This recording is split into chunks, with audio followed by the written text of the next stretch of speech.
It's not easy being a content creator. That's something we can all agree on, right?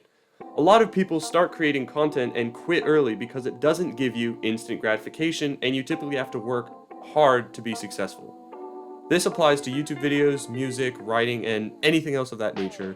Everyone knows that you have to work your way up from the bottom, and even if your content is on par with popular creators, that doesn't mean you'll be successful, though of course it will get you there faster.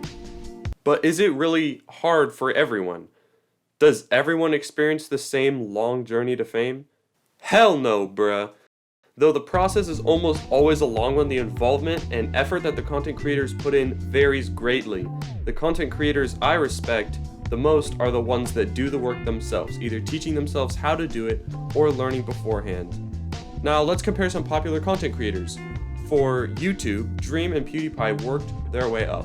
They got their own equipment, made their own video ideas, edited their own videos, and in Dream's case, coded his own plugins.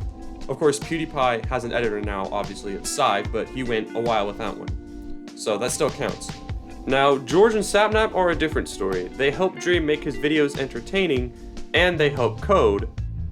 And that's something I talked about in my other video, how YouTube works. Collaboration between multiple people on a YouTube video makes the video really entertaining, and and check out that video if you want to get more on that. But with George and Sapnap, almost all of their video ideas are spin-offs of Dream's, and he is in almost all of their videos, whereas Dream came a long way before the Dream Team. George and Sapnap definitely would not be where they are if it wasn't for Dream, but knowing Dream, he would probably experience similar growth even without other people like George, Sapnap, or Bat. I do realize, however, obviously, that their collaboration is mutual, but George and Sapnap's YouTube journey was definitely way easier because of Dream. And Antfrost, for example, the fourth hunter in Dream's Manhunts, is starting a YouTube channel, right? He announced that on his Manhunt recently, but because he has the support of Dream's Minecraft YouTube community behind him, it will not be hard for him at all to gain hundreds of thousands of subscribers very soon after starting. We all know this is true, right? There is a huge difference between the time and effort that people like Dream and PewDiePie put into YouTube than people like Antfrost and George and Sapnap to get where they are. Not saying that all of their content isn't good and isn't worthy, it's just easier for them to make it on YouTube. Now let's talk about music. People like Ed Sheeran and Eminem are good examples of musicians who put in years of effort to get where they are.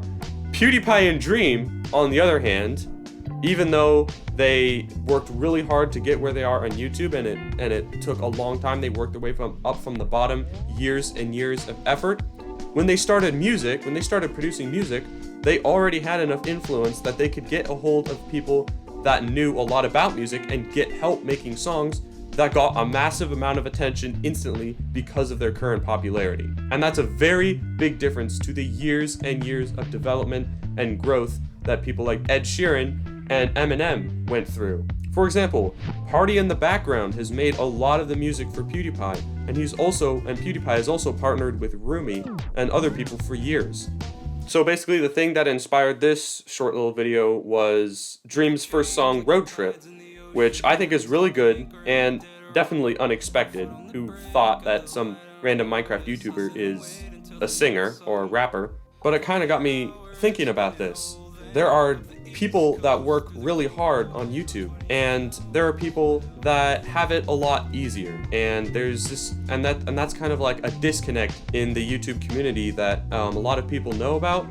And I don't have a problem with it, but I guess it's important to recognize what kind of content creator and what kind of journey people have had through YouTube depending on their circumstances. Now for a little more comparison, so Dream, he's rich, so he has good equipment. The people helping him are probably too, they're probably rich and have a bunch of equipment. I mean, they can produce a professional looking song, they must have some good equipment, right? Yeah, so you get my point, right? I'm not saying Dream doesn't have talent. I think the song is really good, and I think his song is also better than mine, like by a lot. But the point is, he can go from not knowing anything about music to releasing a professional type song because he's rich and famous, and anything he doesn't know how to do is done by someone else, right? I have lots of musical practice over my whole life. I took drums for most of my life. I took a bit of piano. It's gotten me a lot. And, I managed to slap some half-bad shit together. But even if I make music for the next 5 years and my songs get as good as Dream's, they'll never be as easy to make as Road Trip was for Dream. Because there's a lot of knowledge I don't have about how to make music sound good.